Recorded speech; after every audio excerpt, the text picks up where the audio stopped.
Hey guys, welcome back for another video.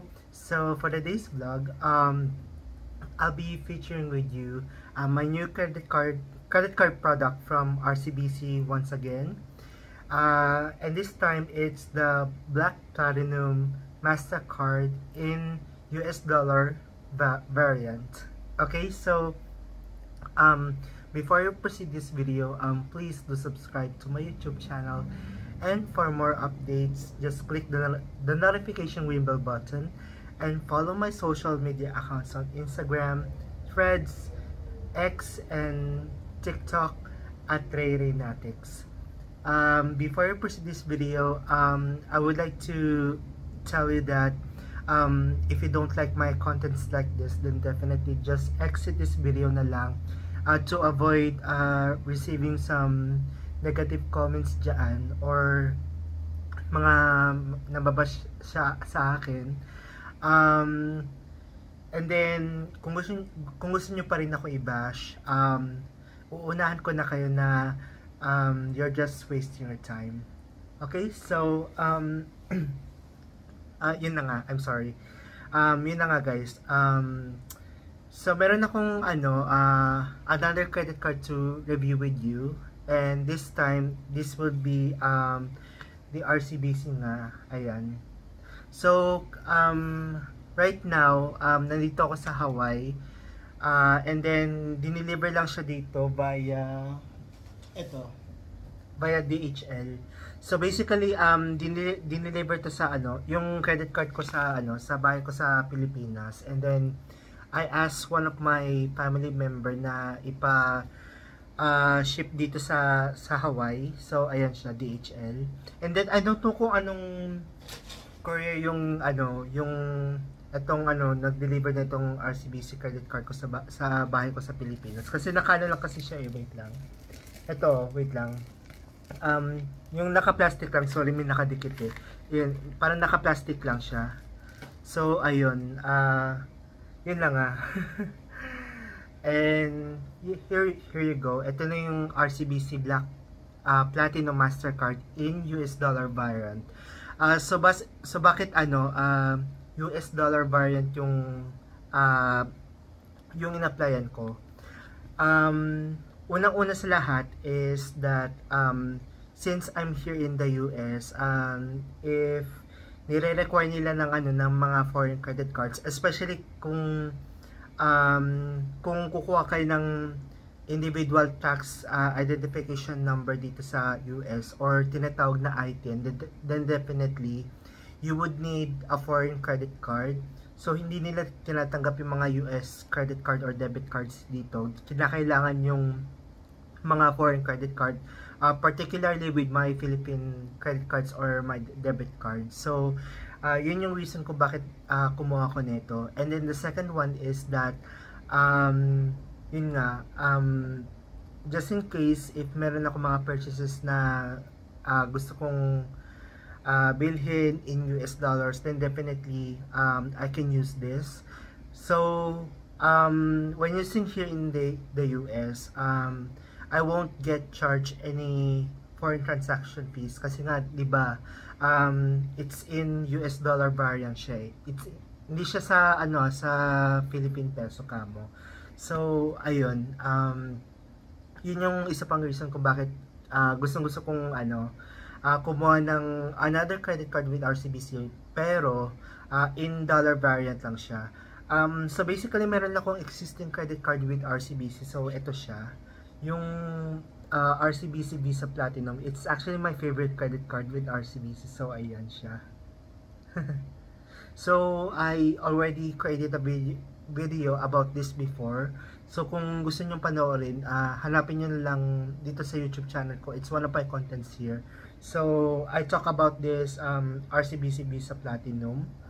Na meron siyang kasamang complimentary Priority Pass membership. So ayun.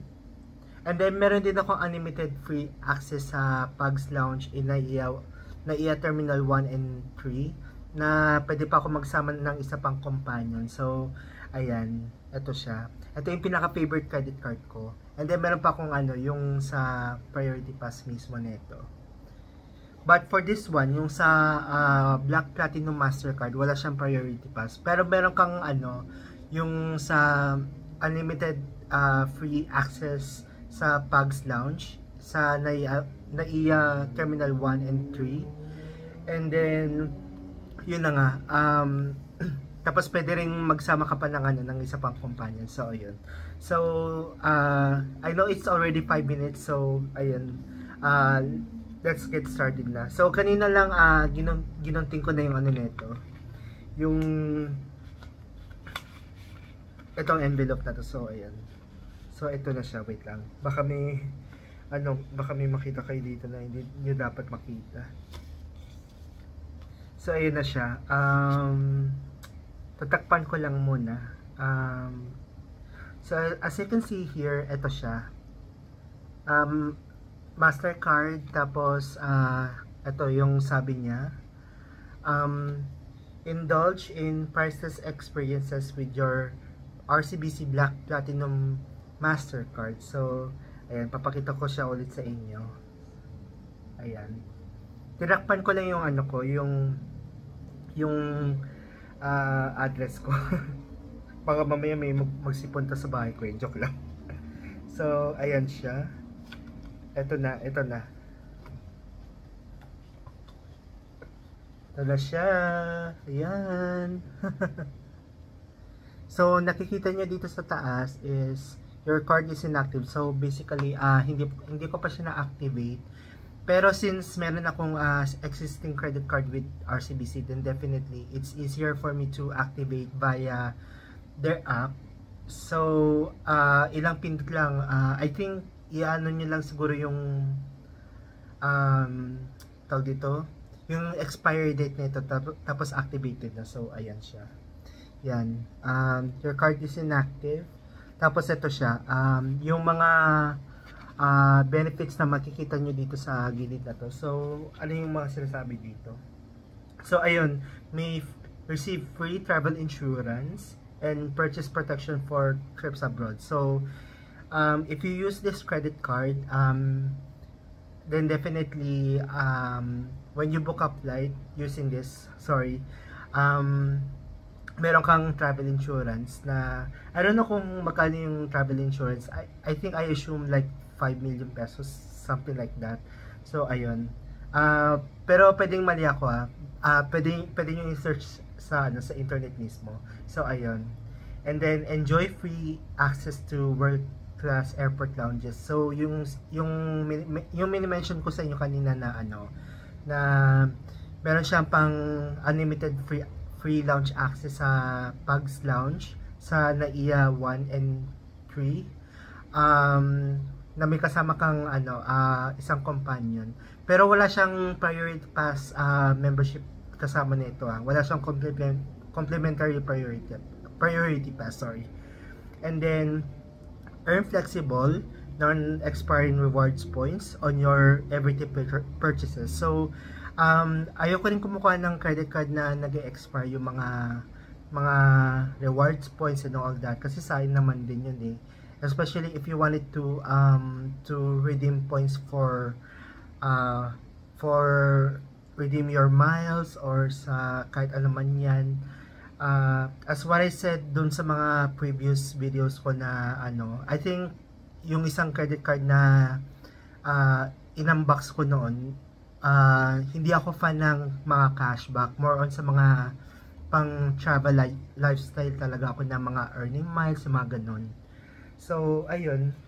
And then dito sa baba, yung pinakababa ng papel mismo, so may mga important reminders. Sign your card immediately upon receipt, and then please do not surrender your card to anyone, and they will never ask for your card for any reason, not even for the purpose of renewing your card or increasing your credit limit. So yeah, be vigilant and protect yourself from fraud.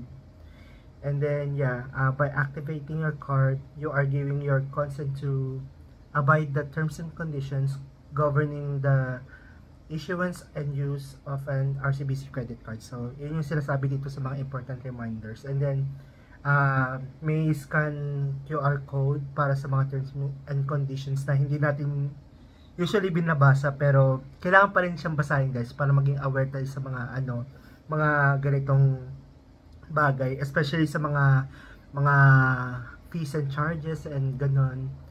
Ayun. And then I have my card number here, and yung credit limit ko dito is $1,705. So if you I assume mga nasa 100,000 pesos lang yung credit limit dito, but not bad for me, not bad. And then cash advance limit ko is $852, and then monthly billing date ko is every 9th of the month. So ayan, yun yung mga mga sinasabi dito sa sa baba ng papel. So ayan siya. And then let's proceed dito yung sa likod. Wait lang, ito siya, basahin nyo na lang, i-pause nyo na lang para mabasa nyo. So ayan siya, yung mga kung paano mag-earn ng points, and then yung mga international travel privileges and all that. So ayan siya. And then ayun, ito yung sinasabi ko sa inyo na na may free access kayo sa sa Pugs Lounge. And then ano pa ba dito sa sa baba? So yeah, ito yung mga sinasabi dito. Ayan siya. I-pause nyo na lang kung gusto nyo mabasa. So ayan siya. So let's take out the card na. So ayan, wait lang. Ay, wait lang. Wait lang, tatanggalin ko lang tong yung nakadikit dito sa card na to. In fairness guys, ang ganda ng credit card ng ng RCBC. Ayan, tinanggal ko lang to. Dikit ko lang dito. Ayan. So ito na siya, yung RCBC Platinum. Ayan, yung RCBC Black Platinum Mastercard. In US dollar variant siya. Hindi siya in Philippine peso guys ha. So ayan. Kasi kung gagawin ko siyang Philippine peso, baka kasi I might ended up doing consolidating in one credit card. Pero ito guys kung halimbawa, kung ayaw niyo ng dalawang credit card in the same bank, pero don't worry guys, separate naman yung credit limit nito. Kung ayaw niyo ng dalawang credit card in one bank, please take note na na kung ito ay Philippine peso, tapos ito yung US dollar variant siya, hindi niyo po siya pwedeng i-consolidate kasi yun nga, magkaiba sila ng variance. So ayun, so hindi ko talaga siya pwedeng i-consolidate into one credit card. So ayun, ito Philippine peso siya, yung itong RCBC Visa Platinum ko, and then ito naman yung in US dollar variant. So ayan siya. Thank you RCBC. I'm really happy for these credit cards. Maybe after 6 months, I might be getting another credit card with them, which is yung RCBC JCB Platinum. But we'll see. We'll see muna. Pero kasi 'di ba, as what I said na I might ended up doing consolidation, pero starting this year, this 2025, ayusin ko na lahat yung mga credit cards ko by yung mga credit cards na hindi ko na ginagamit, tsaka hindi ako happy sa mga services, especially sa mga customer service, like oh my goodness. I think it's about time na ayusin ko na yung mga credit cards ko for this year. So ayun, yan siya. So, let's talk more about this. Kung meron pang dito. Ayun, free for life na supplementary cards for maximum of at least 5. So, ayun siya. Yun yung sabi dito. And then, let's see kung magkano yung annual fee nito. So, ang annual fee nito for this one is $100. Pero kung Philippine peso variant siya. It's 3,600 annual fee yung ano, yung pag ganito. Pero in this case, $100 yung ano nito, yung annual fee. So ayan siya. So ayun, yun lang naman din yung masishare ko sa inyo for now. Kasi nga kakarating lang nito sa akin, kaya ayun. So what I'm going to do right now is to sign this credit card and then activate din at the same time after this video. So ayun. I'm sorry if medyo hindi pa masyadong informative yung ganitong vlog na ginawa ko. But again, if you don't like my contents like this, humanap na lang kayo ng ibang content creator na lang dyan. But I believe, wala pa sigurong content creator na gumagawa ng ganitong ano, yung ganitong credit card in US variant. But I hope some content creators would create this kind of vlog to similar as mine as well. So ayan. So yun lang naman guys. If you have any questions or clarification so far, do not hesitate na mag-comment sa ano, sa comment section. But please don't give me a bad comment or kung ano man gusto nyo i-bash dyan sa akin. Again nga, kung gusto nyo pa rin ako yung i-bash, uunahan ko na kayo. You're just wasting your time. Nag-aaksaya lang kayo ng panahon para sa mga ganyang bagay na walang kakwenta-kwenta. So, yun lang naman guys. Yun lang. That's it for now. And thank you guys for watching. And I hope that I'll be creating more videos. Kasi medyo busy kasi ako lately eh. So, yun. I hope you understand my situation. And thank you guys for watching. And peace for now.